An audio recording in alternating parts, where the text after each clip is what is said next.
안녕하세요. 유니스 북카페 유니스입니다. 오늘 소개해드릴 책은 전원경 교수님의 예술 도시를 만나다입니다. 지난 영상에서 귀족들의 그랜드 투어와 런던, 스코틀랜드, 그리고 노르망디, 1840년대 파리와 그곳의 카페들을 소개해드렸습니다. 오늘은 사이프러스 나무와 라벤더 향기의 프로방스, 그리고 독일인의 정신을 잉태한 도시 바이마르와 라이프치히, 그리고 새로운 예술가의 천국 베를린과 함부르크로 가보겠습니다. 이 책에 어떤 이야기들이 있는지 책 속으로 들어가 볼까요? 구독, 좋아요는 사랑입니다. 저자는 연세대학교를 졸업하고 런던 시티대학교 대학원에서 예술 비평 전공으로 석사 학위를 받았다. 월간 객석과 시사 주간지 주간 동아의 문화팀 기자로 일했으며 영국으로 유학을 떠나 글라스고 대학교에서 문화 콘텐츠 산업을 연구해 박사 학위를 받았다. 2001년 문화관광부 우수도서로 선정된 영국 바뀌지 않아도 행복한 나라를 비롯해서 예술가의 거리, 짧은 영광, 그래서 더 슬픈 영혼, 런던 미술관 산책, 클림트, 페르메이르 등을 썼다. 현재 세종사이버대학교 교양학부 교수이며 국립중앙박물관, 부천 필하모닉, 아르테 TV 등에서 강의하고 있다. 사이프러스 나무와 라벤더 향기 프로방스. 아르의 화가 고흐의 고향은 네덜란드이다. 고향인 네덜란드와 영국 런던, 벨기에의 북부에서 살았던 그는 싸늘한 날씨에 익숙했다. 1886년부터 그는 인상파의 경향을 배우기 위해 2년 정도 파리에 살게 된다. 네덜란드에 비해 파리는 따뜻한 지역이었지만 고흐는 파리의 냉랭한 분위기에 적응하지 못했으며 별다른 작품도 나오지 않았다. 1888년 2월 고흐는 남쪽으로 향했다. 이 충동적인 출발이 고흐의 인생에 그리고 서양 미술사의 향방을 바꾸는 결과를 가져온다. 그는 남프랑스의 작은 도시 아르에서 어떤 깨달음을 얻는다.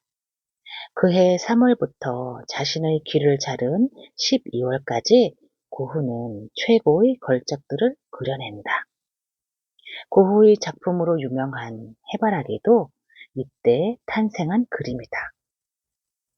프로방스의 어떤 것이 고흐의 마음을 움직였을까? 바로 프로방스의 자연이었다. 큰 키에 진한 녹색의 잎이 빽빽하게 위로 피어나는 사이프러스 나무들과 구름을 찾기 힘든 맑은 하늘, 그리고 넓고 건조한 평원에 가득히 피어난 감미로운 향기의 보랏빛 라벤더 꽃. 이런 밝은 색감들이 프로방스라는 단어와 함께 떠오르는 이미지들이다. 이 환하고 강렬한 원색의 향연들이 고흐의 진정한 스승이 되어준 것이라고 우리는 그저 추측할 뿐이다. 프로방스, 중심부에서 먼 곳. 프로방스는 온화한 기후와 토양을 갖고 있어 또 다른 이탈리아로 불렸으며 밝은 햇살, 휴양, 여유로운 전원생활 등의 이미지를 떠올린다. 18세기 이래 영국 귀족들은 겨울마다 프로방스로 휴가를 떠났다고 한다. 항구 도시인 툴론과 마르세유를 제외하면 프로방스의 산업은 19세기 중반까지 농업 위주였으며 17세기부터는 그라스에서 재배한 자스민, 오렌지, 미모사, 장미 등으로 향수가 제조되기 시작했다. 현재도 60여 개 가량의 향수 제조사들이 그라스에서 나온 천연 원료를 이용해 향수를 생산한다고 한다. 알프스나 파리, 그리고 지중해와는 사뭇 다른 프로방스의 분위기에 예술가들이 모여들었다. 1년여간 머물렀던 반 고흐를 비롯해 그 외에도 세잔, 르누아르, 마티스, 피카소, 샤갈 등이 프로방스에서 그림을 그렸다. 세잔의 액상 프로방스. 세잔은 프로방스에서 자신의 소재를 찾기 시작한다. 20년 이상 액상 프로방스의 생트 빅투아르 산을 거듭해 그리면서 세잔의 그림은 점점 추상으로 변모해 갔다. 1900년대로 접어들면서 그가 그린 산의 이미지는 하나의 추상적 이미지가 되었다. 그는 자신이 본 그대로를 그렸지만 그 결과물은 형태와 색채로 표현된 화가 자신의 정서적 감각이었다. 나는 자연에서 원통, 구, 원추를 본다는 세잔의 말은 20세기 미술의 역사를 바꾸는 한마디였다. 고흐가 본 아르의 태양. 고흐는 낯선 마을 아르에서 마법처럼 피어나는 과수원의 꽃들을 발견한다. 그해 고흐는 과수원 연작을 그리며 프로방스의 놀라운 생명력과 화려하고 밝은 색감에 주목한다. 노에넨에서 그린 감자 먹는 사람들 이래 고흐의 색채는 어둡고 가라앉아 있었다.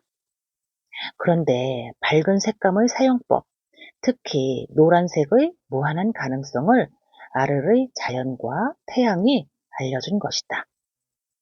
고흐의 작업실에 고갱이 합류한다. 고갱의 방을 장식하기 위해 그린 그림이 유명한 해바라기 연작이다. 그림들 속에 그려진 커다란 해바라기들은 꽃이라기보다 노란 태양을 보는 듯하다. 드디어 고갱과의 생활이 시작되었다. 그러나 자기 중심적이며 오만한 고갱과 예민하고 극단적인 성격의 고흐는 최악의 조합이었다. 갈등은 점점 심해졌고 고흐는 발작적으로 자신의 왼쪽 귓볼을 잘라버렸다. 요양원에 1년 가까이 머무르는 동안 고흐는 노란 의자가 있는 방을 그린다. 이 그림은 그의 짧은 생 중에서 가장 행복했던 1888년의 추억이었다.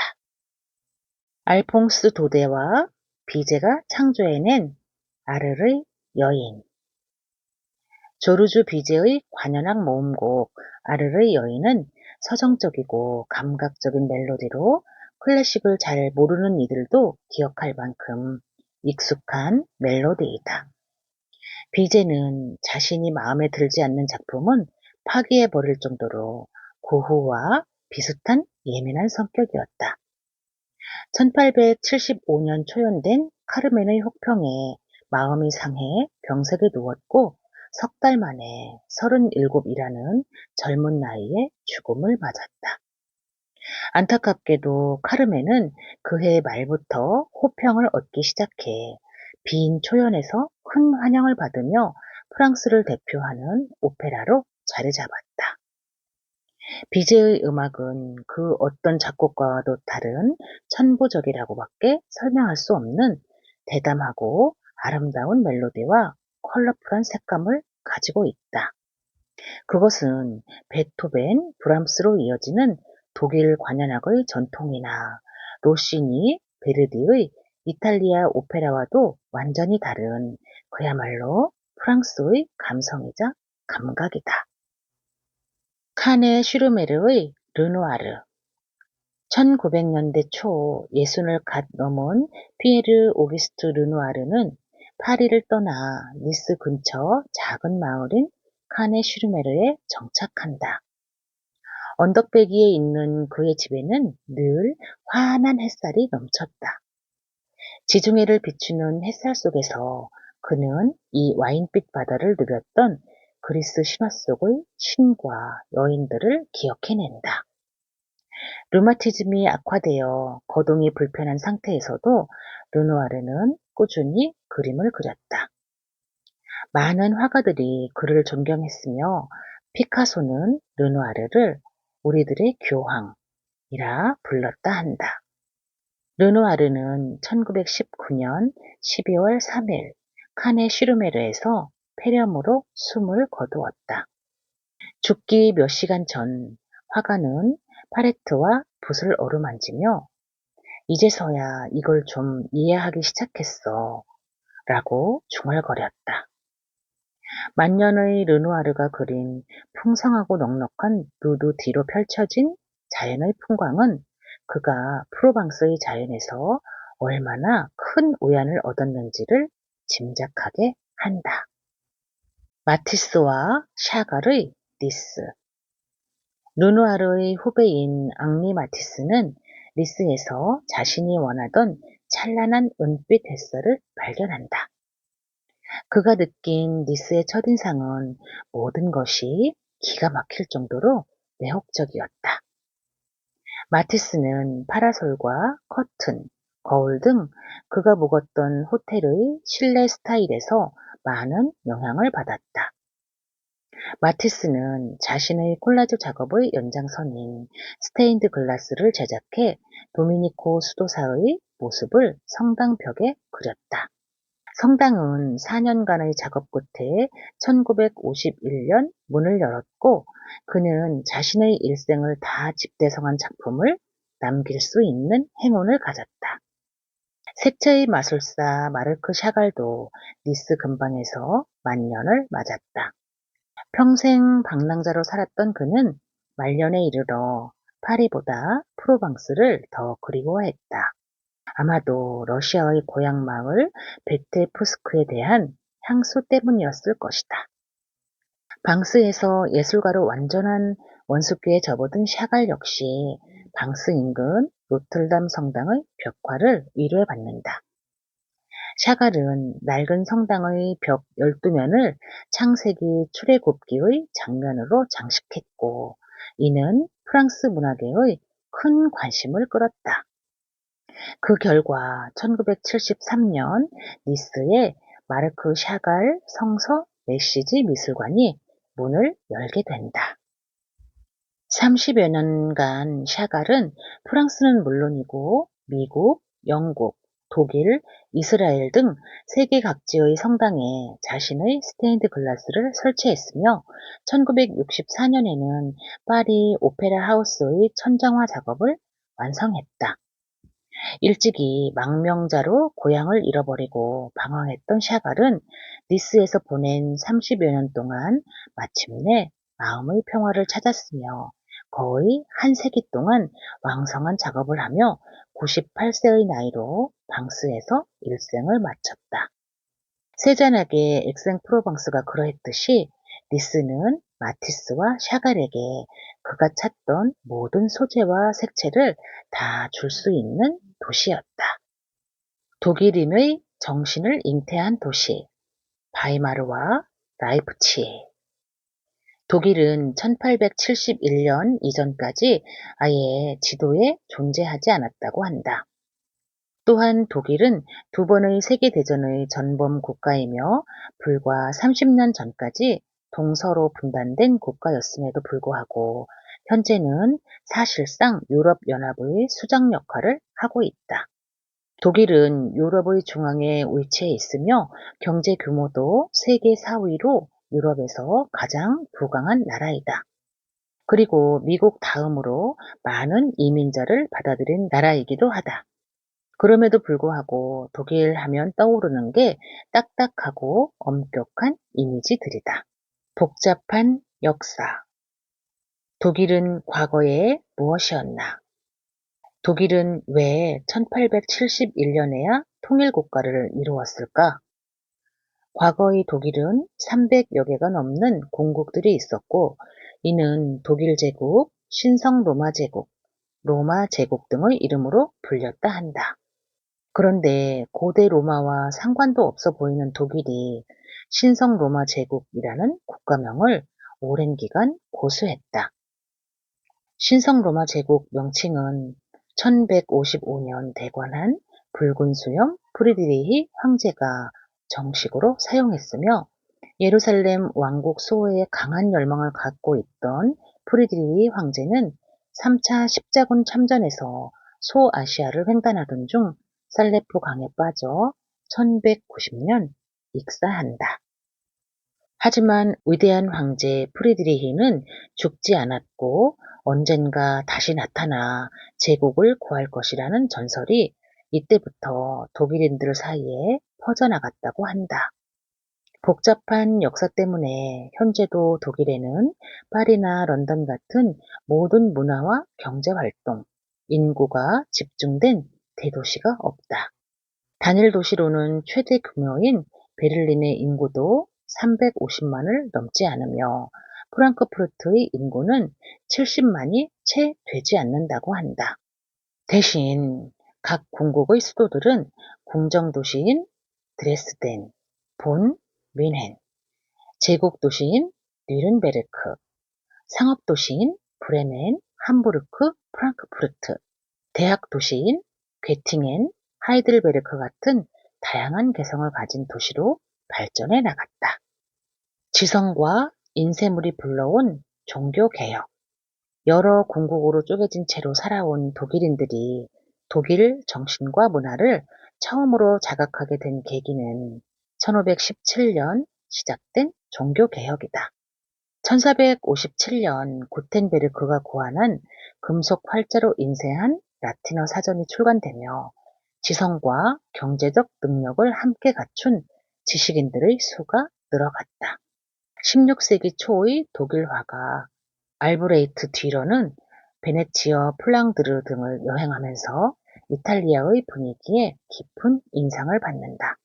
우아한 이탈리아 전통 의상을 입은 자화상에 이어 창조주로서의 오염과 고독을 동시에 표현한 자화상은 예술을 연상시키는 엄숙한 표정으로 정면을 보고 있는 1500년의 자화상은 매우 파격적인 작품이다.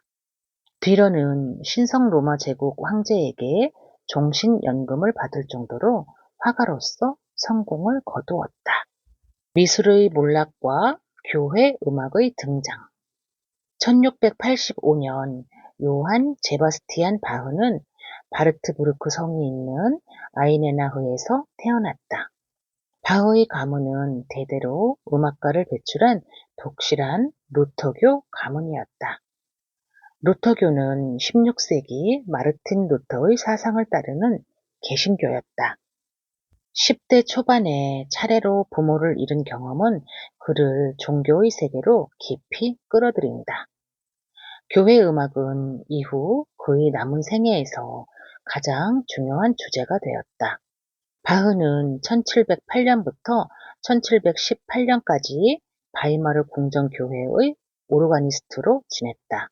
이어 쾌텐 궁정 시기에 나온 바흐의 소나타 협주곡들은 놀라울 정도로 자유분방하고 요연하며 따스한 면모를 과시하고 있다. 바이마르, 괴테, 그리고 독일인의 진정한 고향. 바이마르는 인구 6만에 불과한 독일의 작은 도시이다. 요한 볼포강 폰 괴테는 이 도시에서 58년을 거주하며 대작 파우스트를 썼다. 우리는 괴테 하면 그의 생가가 있는 프랑크푸르트를 떠올리지만 괴테의 문학은 대부분 바이마르에서 이루어졌다. 왕실 고문관인 아버지와 프랑크푸르트 시장의 딸인 어머니, 유서 깊은 가문에서 풍요롭게 자란 괴테는 외국어와 문학에 뛰어난 재능을 보였다. 1774년 자신의 경험을 담은 소설 젊은 베르테르의 슬픔으로 독일어권 스타로 떠올랐고 1775년 바이마르로 이주해 궁정의 주요 인사로 자리를 잡았다. 이후 3년여간의 이탈리아 체류를 제외하면 괴테는 남은 생의 전부를 바이마르에서 보냈다. 바이마르에 있는 괴테 기념관은 작가가 살았던 시절의 모습을 그대로 간직하고 있다. 괴테는 고전과 낭만주의의 거대한 빛을 드리웠고 독일 문학의 수준을 끌어올린 대가 중의 대가였다. 또 하나의 문화도시, 라이프치히. 라이프치히는 인구 2만의 큰 규모로 권위 있는 대학이 있는 도시이자 개신교의 보루 같은 곳이다. 바흐는 자신의 능력을 바쳐야 할 곳은 종교라고 생각하고 있었고, 그는 음악이 대중에게 신의 섭리를 전해주는 도구라고 확신했다. 바흐의 음악은 보수적인 라이프치히의 분위기에는 너무나 현대적이었다. 라이프치히에서 바흐의 삶은 고난의 연속이었다. 그러나 가장 어려운 시기를 보낸 라이프치히에서 바흐가 작곡한 많은 칸타타와 순환곡들은 루터가 외친 종교개혁을 예술적으로 완성시켜 준 것이나 다름없다. 교회의 순환 주간 동안 연주되는 바흐의 마태 순환곡은 발표한 지 꼭 100년이 지난 1829년 라이프치히 게반트하우스 오케스트라의 음악 감독이던 펠릭스 멘델스존이 그의 악보를 발굴해 베를린 무대에 올린다. 바흐의 부활은 멘델스존의 공헌에 있다고 볼 수 있다. 바흐, 괴테, 슈만, 멘델스존을 배출한 라이프치히는 바이마르와 함께 독일을 대표하는 또 하나의 문화도시로 손꼽힌다. 새로운 예술가의 천국, 베를린과 함부르크. 독일의 역사에서 베를린은 1990년의 독일 통일 이후 새로운 도시로 탈바꿈했다. 최근 베를린은 파리, 런던, 빈 등을 제치고 유럽의 새로운 문화 수도로 각광받고 있다. 베를린에는 세 개의 오페라 하우스가 있으며 박물관과 미술관 역시 많이 있다. 이유는 1990년 통일 이전까지 한 도시에서 동독과 서독으로 분할해서 사용했던 역사가 남긴 흔적 때문이기도 하다. 1989년 베를린 장벽이 붕괴되었고 이어 독일은 통일을 맞게 되었다. 멘첼과 독일 사실주의 화가들이 본 베를린. 아돌프 폰 멘첼은 19세기 독일을 대표하는 화가이다. 그의 대표작인 플루트를 부는 프리드리히 대제는 대제를 위대한 계몽군주로 승격시켰다. 황제 비렐름 1세와 비스마르크가 모두 그의 그림을 좋아했으며 한때 화가 지망생이었던 히틀러가 훗날 선거운동을 할 때 멘첼의 그림을 이용한 포스터를 제작했다는 사실은 시사하는 바가 크다.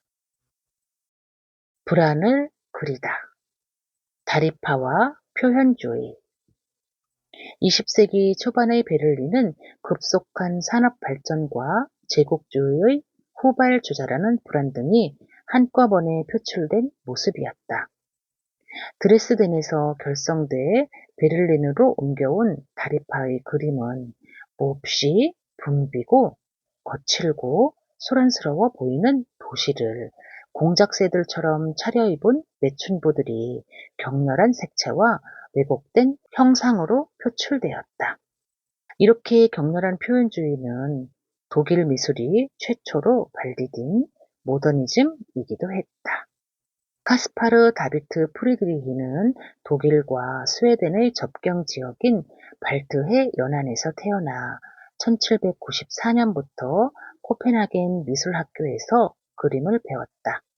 프리드리히의 안개 낀 바다는 어느 특정 지역이라기보다 어린 시절부터 보아온 북독일의 풍경을 형상화한 것이다.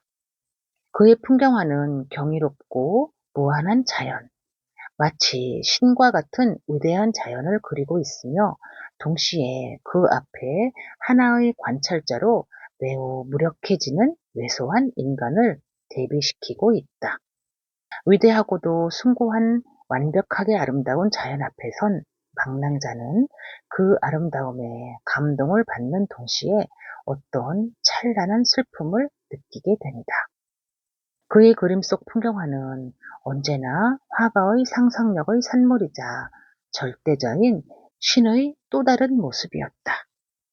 함부르크가 자랑하는 또 다른 예술가는 작곡가 요하네스 브람스이다. 1833년 함부르크의 빈민가에서 태어난 브람스는 함부르크 항구의 술집에서 피아노를 치며 돈을 벌었다고 한다. 브람스는 20대 초반인 1853년 함부르크를 떠나 바이마르에서는 리스트를, 하노버에서는 요아힘을, 그리고 디쉔도르프에서는 만년의 슈만을 만난다. 그중 브람스에게 영향을 준 건 슈만이었다. 그는 바흐, 베토벤, 슈만으로 이어지는 독일 음악의 전통 위에서 자신이 나아갈 길을 발견한다. 브람스는 첫 번째 교향곡을 작곡하는데 무려 20년을 소비했을 정도로 완벽주의자였다고 한다. 그의 교향곡 4곡은 오늘날 대중적인 인기를 얻고 있으며 브람스, 베토벤의 후계자로 자리매김하게 해주었다. 10대 소년인 브람스가 피아노 연주로 푼돈을 벌었던 함부르크 항구에서 데뷔 이전의 비틀즈가 연주했다는 에피소드도 있다. 열악한 클럽에서 12시간씩 연주하며 키운 실력은 1962년 첫 싱글 러브미 두를 내는 중요한 자양분이 되었다. 존 레논은 훗날 우리가 진정으로 태어난 곳은 함부르크였다. 라고 이 당시를 수레했다고 한다. 오늘은 사이프러스 나무와 라벤더 향기의 프로방스와 독일인의 정신을 잉태한 도시 바이마르와 라이프치히, 그리고 새로운 예술가의 천국 베를린과 함부르크를 소개해드렸습니다. 다음 영상에서는 라인강과 바이에른, 그리고 네덜란드의 암스테르담과 벨기에의 브레셀로 가보겠습니다. 끝까지 시청해주셔서 감사합니다.